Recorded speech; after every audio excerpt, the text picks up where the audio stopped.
کیونکہ ہمیں عثمان کے خون کا بدلہ چاہیے. تو اگر طلحہ رضی اللہ عنہ شامل ہوتے تو ان کے اس کہنے پہ فوراً جواب دیتے کہ بھئی آپ نے خود قتل کیا اور ہم سے بدلہ چاہ رہے ہو. لیکن علی رضی اللہ عنہ نے ایسا نہیں کہا. اس کا مطلب یہ کہ علی رضی اللہ عنہ کی نظر میں بھی طلحہ رضی اللہ تعالیٰ عنہ قاتل عثمان نہیں ہے. اصل بات یہ ہے نا کہ یہ ان لوگوں کا معاملہ ہوتا ہے کہ جو کوفی ہوتے ہیں شرارتی ہوتے ہیں, خاص کوفی. یاد رہے کہ اہل کوفہ بھی عثمان بن عفان رضی اللہ عنہ کے شہادت میں ان کو قتل کرنے میں شریک تھے. صحیح بخاری کی روایت سے اس کا ثبوت موجود ہے. جنتی صحابی نے باقاعدہ اس کی گواہی دی ہے. تو یہ جو لوگ ہوتے ہیں نا, ان کی ایک عادت آپ دیکھیں گے کہ یہ لوگ قتل کریں گے اور اس کے بعد اس کا الزام کسی اور کے سر پہ ڈال دیں گے.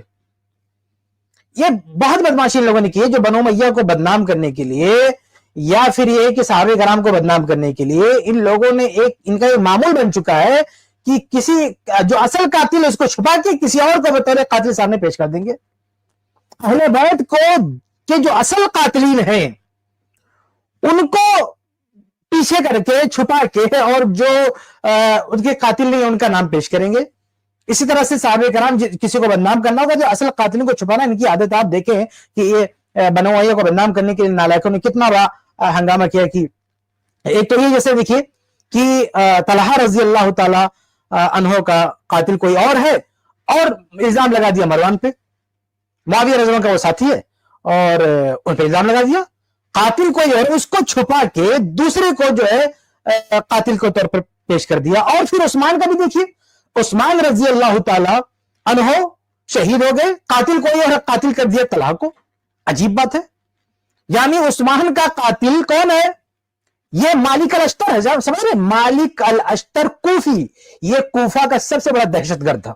یہ بدماش کوفہ سے چل کے آیا تھا اور اس کو ام المومنین رضی اللہ تعالی عنہ نے کتا کہا ہے اور اما عائشہ رضی اللہ تعالی عنہ نے اس کے پر بددعا دی ہے. اور اس بدماش نے خود ایک روایت میں کہا ہے کہ ہم نے اس کو مارا ہے, یعنی عثمان رضی اللہ تعالیٰ عنہ کا جو اقبالی مجرم ہے, بتائیے اس کو بچا رہے ہیں. مالک الاشتر جو اقبالی مجرم ہے قتل عثمان رضی اللہ تعالیٰ عنہ کا, اس کو یہ لوگ بچا کے کس کو لا کے کھڑا کر رہے؟ معاذ اللہ طلحہ رضی اللہ عنہ کو. دیکھ کتنے بڑے بدماش لوگ ہیں. یعنی جو اصل قاتل ہے اس کو چھپا رہے, کوفی کو چھپا رہے. تو کوفیوں کو چھپانا اور دوسرے کو قاتل کے طور پر پیش کرنا ان کی کوئی نئی عادت نہیں ہے. ان لوگوں نے عثمان رضی اللہ عنہ کو خود مارا اور قتل کا الزام لگا دیا طلحہ رضی اللہ تعالیٰ عنہ پر. ایسے ہی کوفیوں نے, مالک اشتر کون تھا؟ کوفی تھا. یہ کوفی دہشت گرد تھا. اس نے قتل کیا, اس نے جو ہے ان کو شہید کیا اور الزام لگا دیا جو ہے ان لوگوں نے مروان پہ, طلحہ رضی اللہ تعالیٰ عنہ پر. ایسے ہی معاملہ حسین رضی اللہ تعالیٰ عنہ کا بھی ہے. اہل کوفہ نے ان کو شہید کیا, الزام لگا دیا یزید پہ. ان لوگوں کا معمول بنا ہوا ہے کہ قتل کوئی اور کرے گا, الزام کسی اور پہ لگا دیں گے.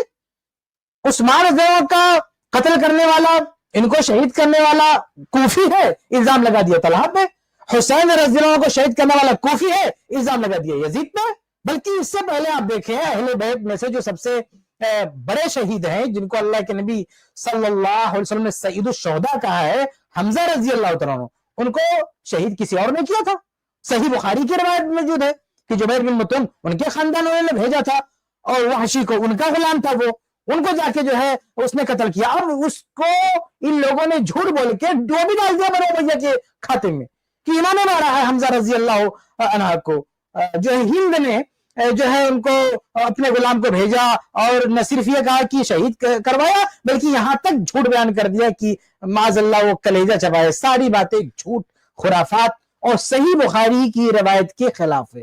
تو یہ معاملہ صرف عثمان رضی اللہ کا نہیں ہے, بہت ساری جگہوں پہ ان کا یہی معمول بنا ہوا ہے کہ یہ قتل کوئی اور کرے گا, قاتل کو چھپا کے کسی جو ہے صاف ستھرے آدمی پر اس کا الزام رکھ دیں گے.